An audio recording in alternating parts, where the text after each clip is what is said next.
Tesmini Begjit Pacolli ka reaguar fuqishëm pas një valje akuzash dhe shpifjesh që sipas tij janë organizuar kundër emrit dhe investimeve të tij.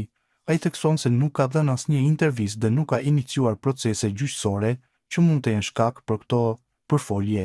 Pacolli siguron se të gjitha investimet e tij përfshirë ndërtimin e aeroportit në Vlorë janë financuar 100% me fonde personale dhe të dokumentuara pas një kontribut publik. Ai deklaron se do të mbrojë pronën dhe dinjitetin e tij, duke e përballur me sulmet me fakte dhe të vërtetat. Në vijim reagimi i tij plot, çfarë është ky komplot i koordinuar në Shqipëri kundër emrit tim? Pikërisht tani që ndërtimi të aeroportit po i vjen fundi, çfarë janë këto ofendime, kush po e orkestron këtë fushat shpifjesh dhe pse? Unë përveç se po përpiqem të mbroj pronën time, nuk kam dhënë asnjë intervistë dhe nuk kam iniciuar asnjë proces gjyqësor që të shërbejë si shkak për përfolje.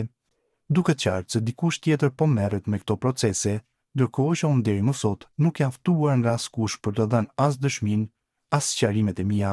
Nuk jam më gati për lëshime për atë që është e imja, por nuk do të pranoj kurrë asgjë që nuk më takon.